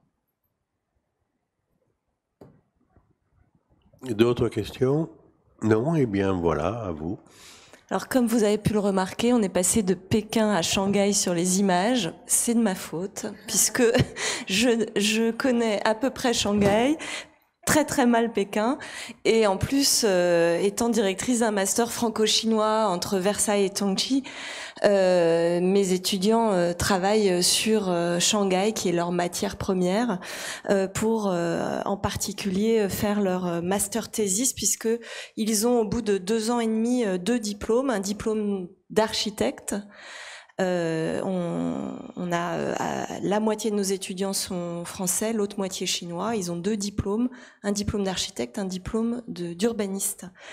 Et ce diplôme d'urbaniste, il s'acquiert à travers une master thesis qui dure presque 1 an et demi et qui est suivie en particulier par les directeurs de leur mémoire à l'université à Tongji, sur des sujets assez sociologiques finalement, avec des enquêtes, des interviews à faire, et donc les 2 cultures de l'urban planning et de l'architecture mêlées à la sociologie se sont retrouvées autour de ces questions-là qui ont été abordées à travers plein de sujets d'actualité, puisque à la fois nos étudiants s'intéressent à des sujets d'actualité qui intéressent l'Europe, la France, mais également aux sujets d'actualité qui intéressent leurs directeurs de master thesis sur place.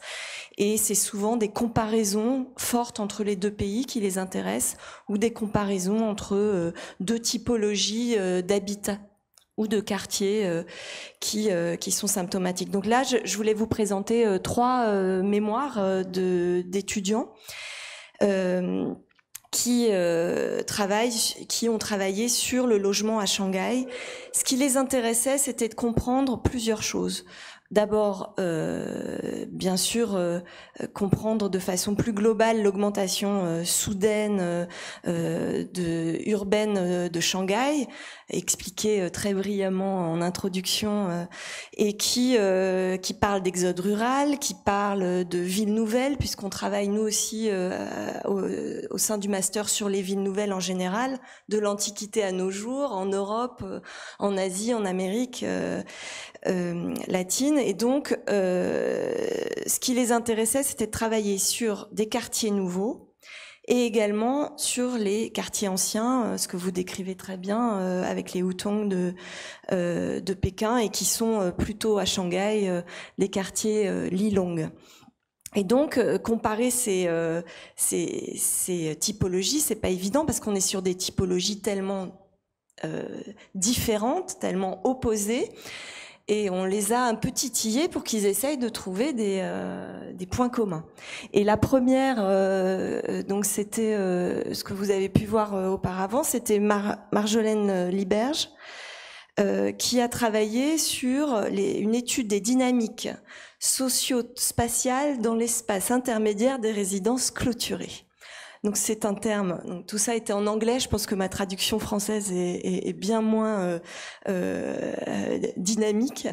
En tous les cas, ce qui l'intéressait, c'était d'étudier ce qu'il y avait de commun entre les Lilong et les gated communities, les compounds, les Chiachu, c'est ça? Chiachu. Et en particulier, de voir d'abord ce qui les reliait, c'était une clôture. Un travail sur l'enclos, l'introversion, la délimitation d'une communauté. Et comment ce mur, cette clôture, qui est un élément extrêmement essentiel et symbolique en Chine, et un élément essentiel dans la détermination d'une communauté, et comment les habitants avaient la perception de cette clôture-là, la perception d'une certaine sécurité et d'une certaine communauté, et comment cela pouvait déteindre sur l'utilisation des espaces intermédiaires. Les espaces intermédiaires en Chine, ça n'a rien à voir avec ce qu'on peut connaître en France. C'est vraiment un espace à part entière. Nous, en Europe, on a les espaces communs, les espaces publics et l'espace privé. L'espace intermédiaire est très très peu utilisé, très très peu approprié par les habitants, ce qui n'est pas du tout le cas en Chine. Vous l'avez expliqué à Pékin, c'est pareil en Chine et c'est pareil à Shanghai. Et cet espace intermédiaire, je pense, c'est la clé de la compréhension des liens d'une communauté. Et ce qui est très intéressant pour un architecte, c'est de comprendre comment un espace qui peut être quantifié en termes de surface, en termes de fréquentation, est également un élément essentiel de sociologie, et comment toutes ces disciplines autour du logement peuvent se parler à travers ce type d'espace. Et donc Marjolaine Liberge a très bien raconté tout cela. Elle devrait d'ailleurs le faire à ma place. Et pour aller très vite à la conclusion de son mémoire, c'est qu'elle disait que certes les espaces intermédiaires entre les Lilong qui ne bénéficiaient que très peu d'espace extérieur, des artères principales et des artères secondaires, forçaient à une certaine surpopulation et une certaine forme de sociabilité intense, ce qui n'est pas le cas dans les Lilong, puisqu'on est en comparaison autour de 80% d'espace libre, et dans les compounds, et 20-25% dans les Lilong. Donc vous voyez la différence d'espace libre et d'espace intermédiaire disponible. Et donc l'utilisation de ces espaces n'est pas la même. Cependant, des partages d'activités assez similaires entre les deux typologies d'habitat se créent. Et je pense que c'est vraiment une certaine forme de culture chinoise qui s'exprime, ce que tu disais, Emmanuel, sur la culture d'habiter ensemble. La façon d'habiter aussi à un étage, à plusieurs appartements pour une même famille, et on occupe les espaces collectifs, c'est-à-dire la circulation, pour y faire des activités communes. Et ça, c'est toute la richesse de ces nouvelles habitations. On est vraiment dans des habitations qui ont été construites entre les années 90 et les années 2018, et qui continuent à avoir ces mêmes activités que ce qui se faisait dans les vieux districts, les vieux quartiers. Donc cette étude de Marjolaine était très intéressante dans le fait que malgré une différence typologique, on a des activités très communes. Ensuite, on a eu l'étude de Idriss Karnachi qui passe ici, et lui, il est allé interviewer énormément d'habitants pour connaître leurs revenus, ce qu'ils dépensaient dans leur loyer, qu'est-ce qui était de l'ordre de l'intimité, des activités intimes et des activités qui pouvaient être partagées, collectives, publiques. Et ces activités-là, il les a installées dans des diagrammes assez intéressants, entre diagrammes et photos liées. Il les a aussi temporalisées, c'est-à-dire qu'il s'est intéressé à ces activités qu'il avait déterminées suivant les heures de la journée et les jours de la semaine, et les types de personnes qui avaient ces activités-là. Donc c'était vraiment un travail très sociologique, et il en a déduit la nécessité de faire un projet qu'on voit là passer à l'écran, puisqu'il avait très envie de montrer qu'on pouvait continuer à vivre en collectivité avec des espaces partagés très très forts, mais dans des conditions peut-être plus salubres et d'espaces un petit peu plus agréables du point de vue de la surface ou de la lumière. Dans une étude qu'il a trouvée, il détaillait que la surface moyenne par habitant à Shanghai était passée de 4,3 mètres carrés en 1978 à 6,6 mètres carrés en 90 et 17,5 mètres carrés aujourd'hui. Donc la progression est énorme, et on sent que la population a besoin de ces espaces d'intimité, mais en même temps, quand il demandait, puisqu'il avait tout un questionnaire qu'il a posé à une vingtaine de personnes, quand il demandait est-ce que vous voulez déménager, vivre ailleurs, dans des espaces neufs, on sentait une grande réticence. C'est un peu ton expérience aussi dans les premiers exemples que tu donnais, où en fait les gens ont envie de continuer à vivre cette vie de communauté, avec les désagréments que ça implique, mais quand même une grande qualité d'activité commune, de possibilités de liens sociaux, et de ne pas se retrouver seul chez soi le soir. Et donc j'ai trouvé ça assez intéressant que ces étudiants qui sont partis avec l'idée que cette insalubrité, il fallait l'éradiquer, en fait, ils se sont dit non, il faut l'adapter avec des logements coopératifs, des logements avec une certaine forme de colocation. Et qu'est-ce qui était de l'ordre du collectif, de l'ordre du privatif, et comment ça pouvait se quantifier en termes de surface et d'occupation dans la journée. Et j'ai trouvé ça extrêmement intéressant, puisque ça a débouché sur un projet au final qui pourrait donner plein d'idées, au lieu d'éradiquer ces logements complètement, plutôt d'en inventer dans le même type des similaires.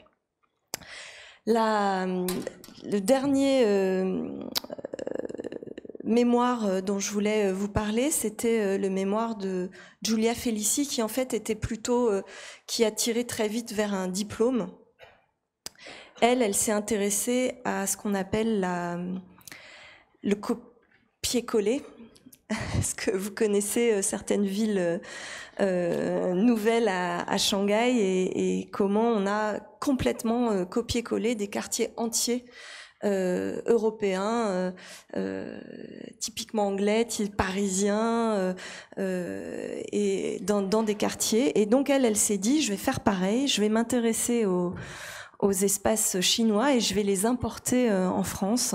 Et je vais faire du copier-coller. Donc elle nous a fait un diplôme incroyable de copier-coller de Lilong et de compounds de tours de logement au Batignolles. Donc ça, c'était son diplôme. Et pour ça, il a fallu quand même qu'elle s'y connaisse et qu'elle étudie ces typologies-là de façon assez intensive. Et c'était très intéressant de voir ce qu'elle a pu en tirer. Et en particulier, puisque Françoise l'a pas dit, mais j'ai une petite particularité, c'est que je me suis intéressée aux tours pendant pas mal d'années. Et on a fait une exposition avec Olivier Namias, qui est ici présent, qui s'appelait l'invention de la tour européenne. Et ce qui nous intéressait, c'était de dire la tour en Europe a des particularités, elle est capable de s'intégrer au tissu urbain existant. La tour européenne, elle a eu dans les années 60-70 des typologies incroyables qui ont été créées, en particulier en Italie, en Espagne, et il faut essayer de réinventer ces typologies-là. Il faut arriver à réintégrer un tissu urbain ancien et éviter toutes les erreurs qu'on avait pu faire dans les années 70.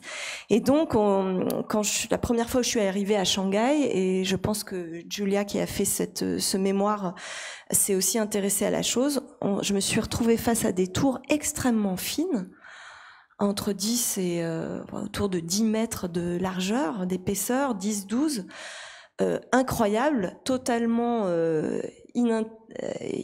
totalement peu économique en Europe, c'est-à-dire que ça ne se fait pas, ce n'est pas du tout rentable pour un promoteur, et en Chine c'est totalement habituel, et ce qui est intéressant, c'est de voir que ça crée des appartements traversants, ça crée des circulations communes éclairées naturellement, des couloirs extrêmement agréables à traverser, et des typologies très inventives, comme vous pouvez voir là sur des ailes de papillon, pour amener le maximum de lumière, d'espace double orienté, et s'orienter en fait vers la lumière, vers le soleil, parce que oui, on peut quitter ces vieilles maisons à court mais alors à quel prix? C'est pour avoir du soleil, des vues et un maximum de confort moderne.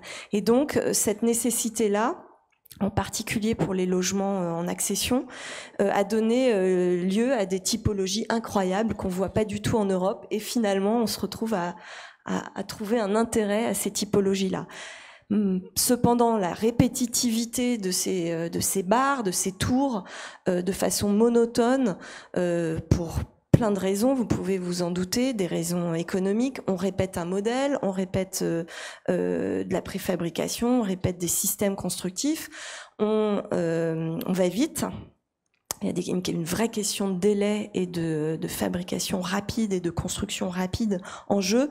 La répétitivité ne donne pas des quartiers très agréables. Donc on a à la fois une inventivité ou un intérêt intérieur des logements par rapport au soleil, à la vue, à l'expression des espaces en façade, et des quartiers qui sont totalement déconnectés des tissus urbains, avec des rues qui ne sont pas tenues par les immeubles, et une forme d'espace vacant, de 80% d'espaces libres qui sont peu utilisés. Donc voilà, on a tous à apprendre les uns des autres, et c'est sur cette note positive que je voulais terminer. Merci. Avant peut-être de donner la parole à la salle, je voudrais faire deux remarques et poser une question à nos trois interveneurs. Il a été souligné, et ça je crois que, c'est pas le débat de ce soir, mais c'est une des raisons pourquoi il y a un partage, c'est que comme le foncier et la vente des terrains est une ressource très importante pour les municipalités elles-mêmes sont pour partie à l'origine de ces mouvements spéculatifs et de ces mouvements généraux qui font qu'il y a non pas une crise du logement comme on pourrait le dire, mais il y a de façon latente un manque de logement, et notamment pour les catégories les plus défavorisées. Alors cela dit, dans ces exposés, posée, où on est passé du formel à l'informel, avec du normatif au toléré ou du toléré à l'interdit.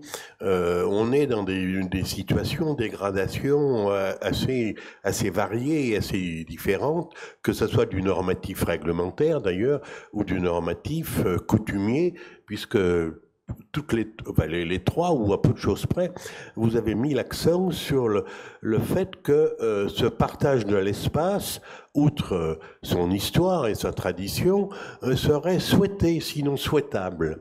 Alors moi, je me pose une question, je vais dire comme sociologue, parce que ce que je vois ou ce que j'ai pu observer notamment, et dans ce mouvement d'achat des logements, en orange, c'est les ménages qui sont propriétaires de 2 logements. En bleu, c'est les ménages qui sont propriétaires de 3 logements. Et ce que j'ai pu observer, c'est que on achète un logement pour ses grands-parents ou pour des proches pour que justement ils habitent ailleurs et qu'ils n'habitent plus le logement dans lequel le couple avec un enfant et peut-être 2 bientôt est en train de s'installer. Alors, moi, je suis quand même un peu interrogatif sur les conditions de ce partage. Des logements plus grands, c'est vrai, rendent plus permissif du partage, mais il me semble que les dimensions de partage subi, partage contraint sont très pesantes et que ce n'est pas aussi joyeux que ce que vous semblez dire, et que justement ce mouvement pour éloigner les grands-parents, dont on sait pourtant qu'ils ont des rôles importants dans l'éducation des enfants, des petits-enfants, je m'interroge là sur ce côté très positif que vous avez quand même, bon gré mal gré, donné à ce partage. Je me permettrai d'ajouter ce que vous dites à ce sujet-là. Sur les cas que j'ai rencontrés, ils sont classés sur l'image précédente de 1 à 15. En fait, on partait des éléments au centre de la ville et des vieilles maisons, mais également des quartiers, des personnes qui sont les plus pauvres, si vous voulez, et vers une progression dans les images, vous avez pu le constater, de personnes qui sont beaucoup plus à l'aise financièrement. Et en fait, hier soir, en préparant ceci, je regardais encore une fois que l'ensemble des 3 ou 4 derniers cas que j'ai, qui sont des gens extrêmement à l'aise, mais qui sont à l'aise et très très à l'aise, parce que le dernier cas est une maison tout à fait énorme. Oui, mais elle fait 700 mètres carrés, alors je ne sais pas, ils ont dû rediviser chacun leur chambre parce qu'ils s'y perdent, ils ne s'y sentent pas à l'aise, mais en fait, c'est la famille étendue qui y habite. C'est les parents du mari et la femme, les 2 enfants. Voilà. Et en fait, ces 4 ou 3 dernières familles ont tous avec eux, dans ces grands logements, leurs parents. Et ils en parlent et ils souhaitent absolument avoir... Bon, après, c'est évident qu'en étant étrangère, s'asseyant avec des gens qui ne me connaissent pas, ils veulent évidemment peut-être faire bonne figure et présenter la chose comme étant tout à fait naturelle. Mais bon, voilà, c'est la limite de cette recherche d'une certaine façon. Pour ce qui est des participants les moins nantis, j'ai pu constater que dans certains cas, la famille étendue est vraiment aussi maintenue. Les personnes les plus âgées sont avec les enfants adultes qui ont un travail. Le cas où on fait, je vois des gens qui ne sont pas avec leurs parents, sont les gens qui ont quitté la ville d'origine ou le village d'origine. Je n'ai pas constaté le cas contraire, en fait. Mais bon. Juste, l'étude de Idriss Karnachi montrait que ceux qui, de mémoire, ceux qui avaient des petites hésitations sur rester ou pas, ou qu'est-ce qu'ils aimeraient améliorer, c'était principalement le partage de la salle de bain. Mais sinon, tout ce qui était cuisine, ils se rendent bien compte aussi que partager une machine à laver, c'est moins de frais. Il y avait toute une étude économique dans le partage. Ils savent très bien qu'est-ce qu'ils peuvent s'offrir, qu'est-ce qu'ils peuvent pas s'offrir. Et donc, la notion économique fait qu'on accepte certaines choses. Ouais. Ouais. Je pense que ce qu'il faut également rajouter, c'est la question des temporalités dont vous avez aussi parlé, à la fois donc temporalité dans la manière dont on habite au quotidien à différentes heures de la journée, mais aussi le cycle de vie. Et c'est ce dont vous parlez avec cet achat de logement et ce partage du logement ou non avec les parents. C'est un temps. Un deuxième temps après le temps des personnes avec qui j'ai habité. Pour beaucoup, comme je le disais, des jeunes qui ont pour objectif de mettre de l'argent de côté pour acheter un appartement. C'est un objectif qui devient de plus en plus illusoire. Donc clairement, dans ce cas-là, c'est la cohabitation avec les grands-parents va de soi. Les cas que j'ai vus, justement, que j'ai pu suivre un peu sur le long terme, alors modestement sur 3 ans, les grands-parents qui viennent à la naissance de l'enfant, comme vous le soulignez. Mais voilà, c'est l'importance du cycle de vie et de la temporalité de ce logement. Très clairement, quand je disais qu'il est aussi perçu de manière positive de cohabiter, c'est parce que c'est perçu comme une étape de la vie. C'est perçu comme temporaire. Alors ce temporaire peut durer quelques mois, il peut durer 10 ans. Il y a une forme de dilatation du temporaire qui est tout à fait passionnante, je trouve. Mais c'est parce que ce qui explique que une partie, pas tous, vraiment très clairement une partie de logements absolument subis, mais que certains y voient aussi quelque chose de positif, c'est parce qu'il est perçu de manière temporaire. Je voudrais même rajouter quelque chose dessus, c'est cette période de la vie qui est conçue comme, qui est pensée comme difficile. Le partage de l'espace, pas comme quelque chose de facile allant de soi, mais comme quelque chose de difficile et aussi perçu, cette difficulté est aussi perçue de manière positive en elle-même, puisque formatrice. Il y a cette notion en chinois de choku, savoir en baver, choku. Et le fait d'habiter comme ça de manière collective dans des conditions de vie qui sont dégradées, c'est quelque chose que j'ai entendu et réentendu pour les gens qui ont pu s'en sortir, qui ont pu finalement réaliser le rêve de l'achat, etc. M'ont tous dit c'est quelque chose extrêmement formateur. Et donc c'est aussi perçu de cette manière positive comme c'est un moment dur à passer, mais ça va me forger le caractère d'une certaine manière. Merci. Est-ce qu'il y a des questions dans la noble assistance?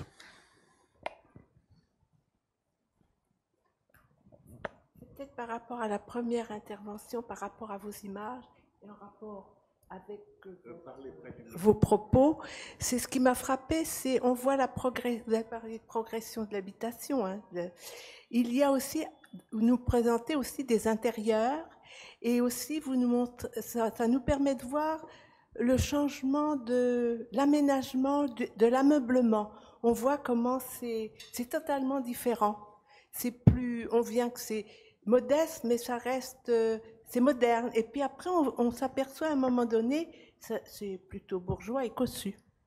Oui, en effet. En fait, lors des enquêtes, ce qui était assez frappant, moi j'étais déjà à Pékin depuis un certain temps, je maîtrisais le chinois assez pour comprendre un certain nombre de choses, et la photographe qui était avec moi, elle était plus nouvelle dans la ville. Elle n'avait pas cette expérience d'aller chez les gens de cette façon. Elle travaillait naturellement dans les rues des Hutong, du vieux Pékin. Donc, entrer chez les gens, pour elle, c'était toute une nouvelle expérience. Et lorsqu'on a fait une des premières enquêtes ensemble, elles n'étaient pas, nos enquêtes, on ne les a pas fait dans cet ordre. C'est plus tard que je les ai réorganisées. Donc, on est entré dans ce que j'appellerais dans le dernier tiers.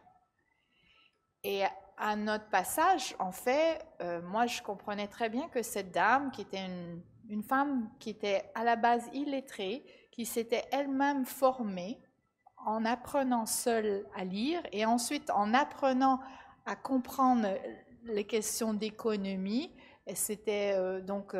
elle avait ouvert des petits commerces et elle avait réussi. Et donc, elle s'était procuré cet appartement, elle l'avait négocié, acheté avant qu'il soit construit. Il y a toutes sortes de mécanismes en place qui permettent parfois aux gens d'accéder au logement plus facilement. On s'entend, plus facilement ne veut pas dire facilement. Et donc, elle avait réussi à obtenir ce logement et ces commerces, c'était des commerces de décoration. Ma collègue photographe, une fois rentrée, se retrouvait dans un espace un peu inintéressant d'une certaine façon, très peu décoré, avec des meubles très peu intéressants et on fait un espace plutôt neutre, mais surtout qui ne pouvait pas correspondre dans sa tête de Hollandaise à une maison de décoratrice. Elle est ressortie et puis elle s'est mise à parler, où j'ai dû la temporaliser parce que j'ai mes étudiants qui, eux, vivent dans des conditions mais bien pires que cet appartement qui était en fait très chic pour beaucoup de Pékinois et surtout pour mes étudiants qui pouvaient représenter quelque chose pour eux vers lequel aspirer. Et donc j'ai dû parler à Tania et lui dire, écoute, regarde, tu me raconteras plus tard, mais pour mes étudiants, cet appartement, c'est quelque chose d'extrêmement intéressant, d'extrêmement attirant pour eux. C'est quelque chose vers lequel ils aspirent. On doit pouvoir aussi savoir regarder avec les yeux de là où on est. Voilà, donc et lorsqu'on regarde la série que j'ai faite, les personnes qui sont les mieux nantis sont aussi peut-être de par la nature, de leur nature dans la strate sociale pékinoise, plus en mesure d'avoir voyagé, d'avoir pu même, pour les derniers cas, habiter à l'étranger, d'avoir pu même modifier sa nationalité, d'avoir été, de par la nature de leur travail, en contact avec des étrangers. Donc, avoir aussi saisi ce que l'habitat pour l'occidental signifie, c'est-à-dire un endroit où on représente sa personnalité, où on s'expose et on curate, en anglais on dit, on choisit un certain nombre d'éléments pour représenter sa propre personne et pour recevoir les copains. En Chine, en général, dans les classes sociales moins aisées, on reçoit très peu et certainement pas pour montrer quoi que ce soit. Donc il y avait cet élément que j'ai pu également constater. Voilà. Par rapport, vous nous avez montré différents bâtiments et on voit que on va vers une uniformité mondiale des immeubles. Et peut-être à la fois extérieur, mais peut-être aussi dans l'ameublement intérieur. J'ajouterais à ça toutefois un contre-pied sur le fait que pour la banlieue chinoise, lorsqu'on parle de grands complexes, je ne sais pas si vous avez pu saisir, mais pour certaines des dernières images, on se retrouve dans des complexes où on a beaucoup de copier-coller, intéressamment inventif sur la variation allemande, française ou romantique ou anglaise ou américaine. On se retrouve avec toutes sortes de choses, mais c'est du copier-coller. Et c'est du copier-coller à échelle énorme. Et c'est extrêmement difficile pour notre œil occidental, lorsqu'on arrive en Chine, de saisir l'échelle même. Parce qu'on ne parle pas d'une petite échelle. J'ai habité dans un complexe qui, celui-ci, n'avait pas de mur. Il était un des rares au centre de Pékin. On avait 24 tours. Les 24 tours faisaient un bloc de la ville. Il n'y avait pas de voiture qui passait au centre.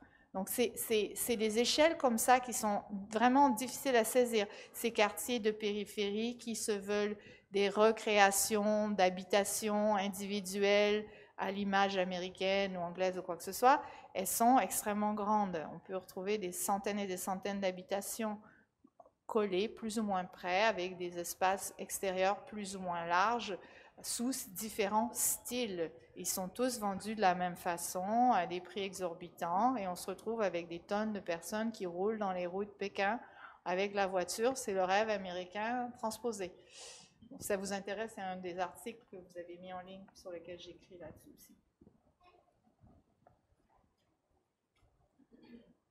Je profite d'avoir le micro pour poser une question à Emmanuel. Pour louer en souterrain, on passe par des agents immobiliers ? Et comment toi, tu as pu faire ? Comment est-ce que je m'y suis pris? Moi, par Internet. Il y avait à l'époque, maintenant ça a disparu, puisque c'est passé de informel à interdit. Il y avait des annonces pour des locations en souterrain. Donc ça n'était pas difficile à trouver de ce point de vue-là, c'était difficile d'y habiter, puisque quand j'y ai été, ces espaces étaient déjà sous pression. Et celui dans lequel j'ai habité, en fait, j'ai pu y habiter parce que il avait été d'abord fermé. Et la personne qui avait investi dans la transformation de l'espace souterrain pour le rendre habitable, qui se trouvait aussi habité sur place, s'était retrouvé pris à la gorge sans ressources, alors qu'il était encore en train de payer cette transformation. Et donc il avait réouvert une partie des chambres, et je me suis trouvé au bon endroit, au bon moment pour profiter de cette situation. Donc les annonces sur Internet, sinon, c'est quand on sait comment trouver ces espaces souterrains, et ça fait partie un petit peu de l'expérience de la ville. C'était très intéressant ce dont vous avez parlé collectivement sur ces énormes résidences qui sont retirées un petit peu de l'espace urbain, puisque pas connectées directement à la voirie. Enfin, en tout cas, les voies internes de ces espaces ne sont pas connectées à la voirie. Ce qui fait que l'expérience urbaine est aussi influencée par ça.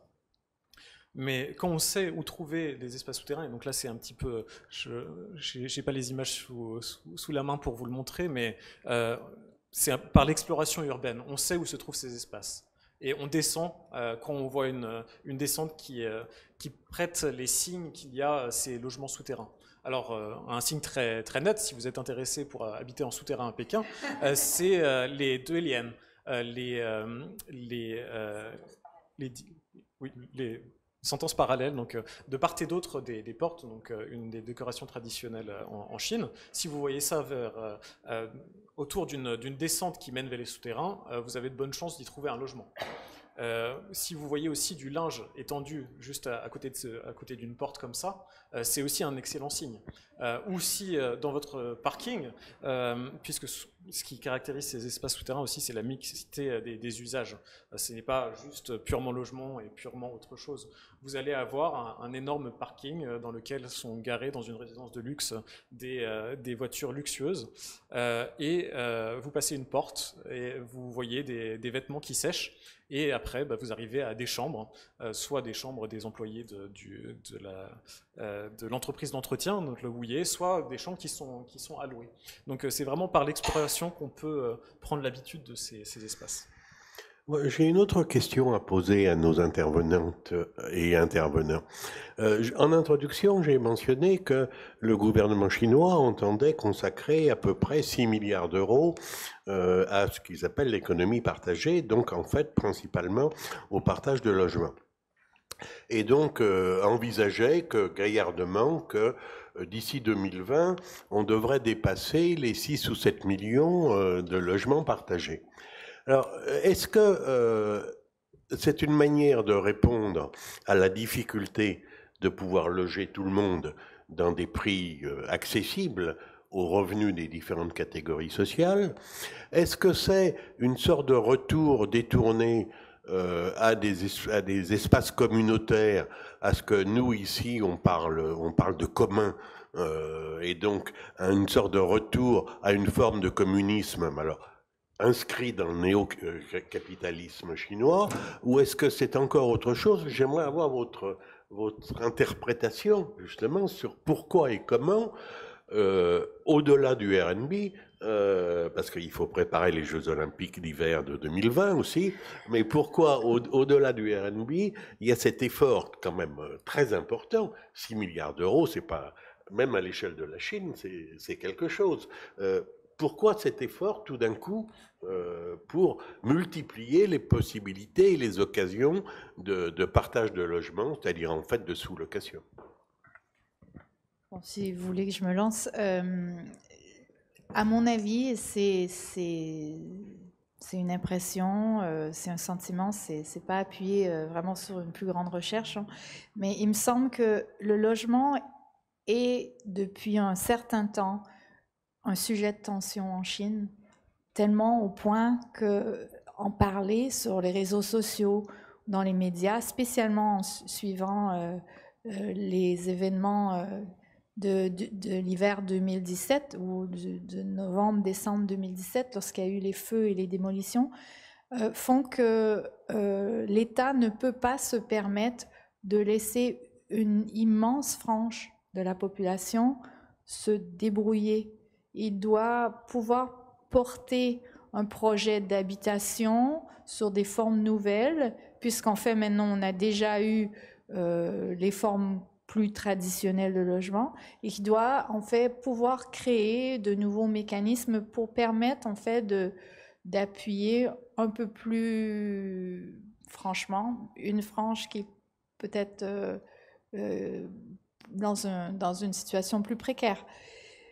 Cela dit, avec le fait que la ville de Pékin, là je me réfère à Pékin parce que je ne suis pas au courant du tout de ce que c'est pour Shanghai, mais avec le fait qu'on ait déjà anticipé que la ville ne devrait pas atteindre plus de 23 millions en 2020, ce qui est assez bientôt, on est dans une situation où le partage, s'il doit se faire, ne se fera tout de même pas avec l'ensemble de la frange des déjà franchis. Donc, ça me laisse moi aussi perplexe d'une certaine façon.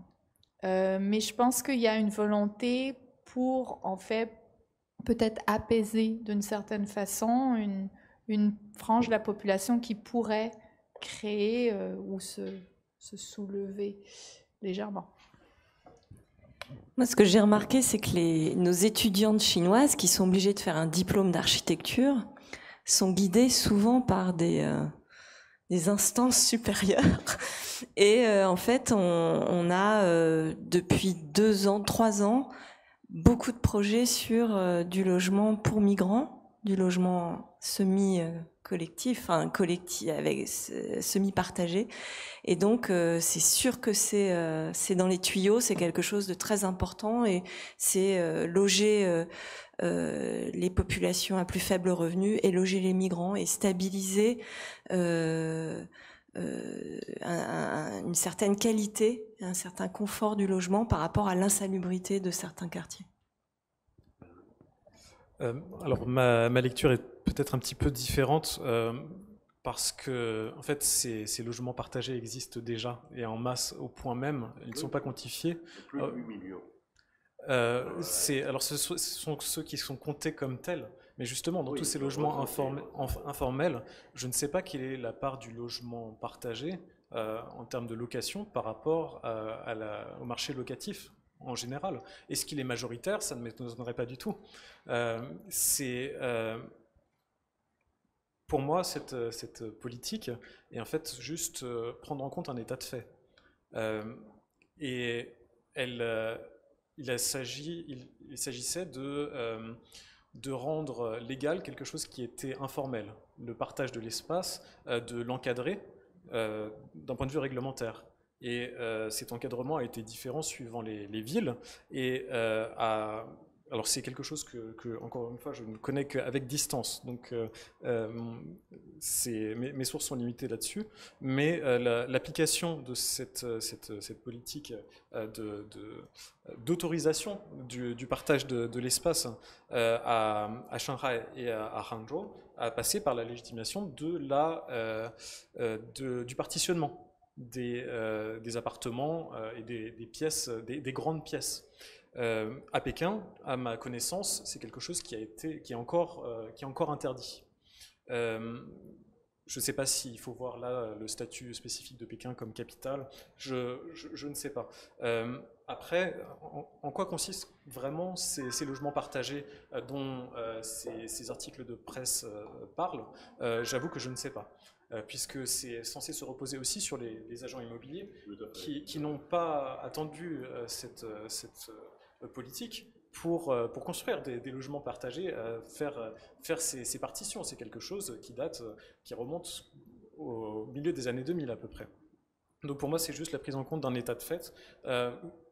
Quels sont ces logements partagés considérés comme tels par le gouvernement, à quoi correspond cet argent investi. J'avoue que c'est quelque chose pour lequel je ne suis pas du tout au point. Pour moi, ce qui reste quand même important, c'est malgré tout cette idée de filtrage de la population, puisque malgré le développement de politiques, excusez-moi, je suis un peu long, de politiques de logements subventionnés, aussi pour les migrants, pour certains migrants, c'est toujours avec des conditions très spécifiques, et le gros de la population qui habite ces logements, ces espaces dont je parlais, n'est pas bienvenu à Pékin, pour dire les choses très rapidement. Oui, je vous suis à peu près, mais je pense que l'effort financier et économique qui est consenti par le gouvernement chinois va plus loin que simplement rendre formalisé ce qui existe. Il y a visiblement une volonté d'élargir les choses et de développer ce type d'activité. Une dernière question pour la route.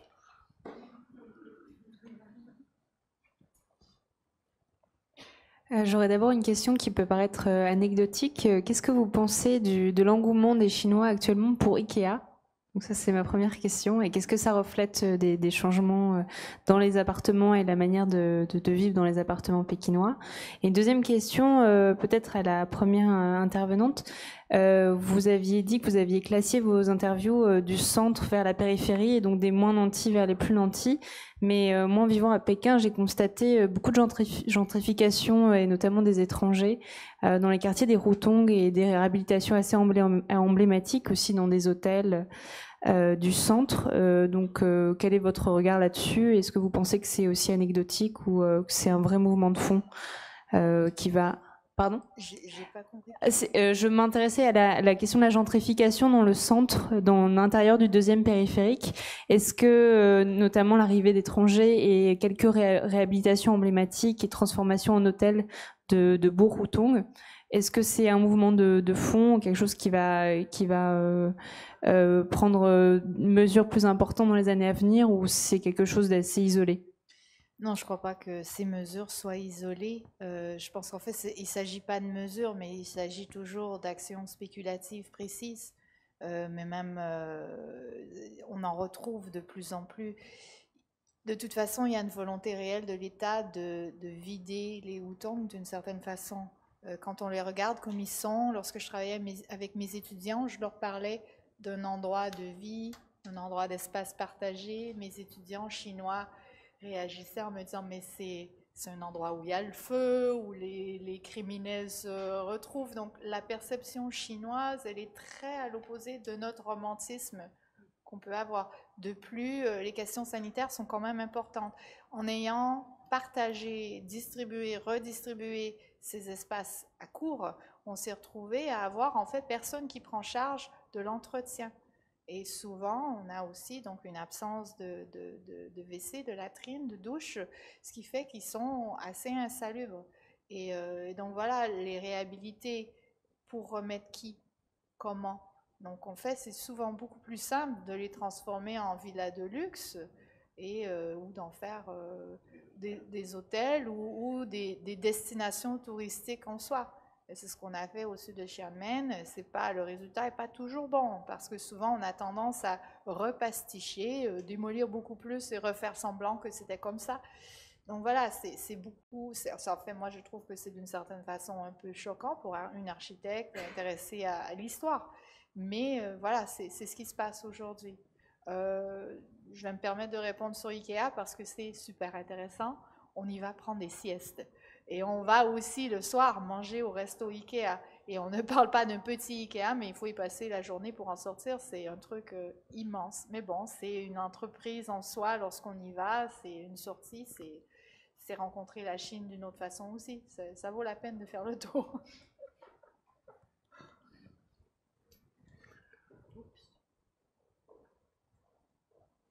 Eh bien, pardon. Une petite question, j'ai peut-être pas bien compris, mais à propos des tours, tu disais tout à l'heure, Ingrid, que le bâtiment était très intéressant, mais qu'ils avaient complètement délaissé, est-ce que j'ai bien compris, les espaces extérieurs, où tu parlais des rues? Et si c'est le cas, à qui devrait revenir la charge de cet investissement de ce lieu partagé, en fait? En fait, ce qui se construit actuellement en Chine, c'est ce qu'on a fait dans les années 50, après-guerre, pour la reconstruction et le logement massif de gens issus de la campagne. Et en fait, c'est le fait que les immeubles soient décalés par rapport aux rues pose un problème de tenue de la rue, de perception urbaine d'un tissu urbain classique. Et s'ajoute à ça, en Chine, le fait que les immeubles doivent être orientés au sud. Donc en fait, quand les rues sont mal orientées, toutes les barres ou les tours s'orientent différemment, et donc il n'y a plus du tout de lien à l'espace urbain. Et ces zones-là font qu'on se retrouve sur des espaces résidentiels où il y a très peu de commerces possibles, parce qu'il n'y a pas de bâtiments sur rue avec des commerces potentiels. On se retrouve avec des espaces verts libérés, pas très bien entretenus et où il n'y a pas vraiment d'usage, puisque c'est pas de l'espace public, c'est de l'espace semi-privé, semi-public. Donc voilà, on est dans des zones un peu de non-lieu, pas très qualitatifs du point de vue urbain, et en tout cas qui pour moi ne fabriquent pas une ville. Bien, merci.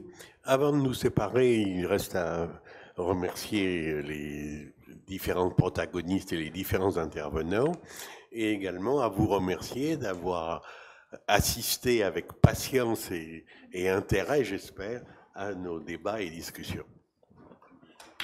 Mais...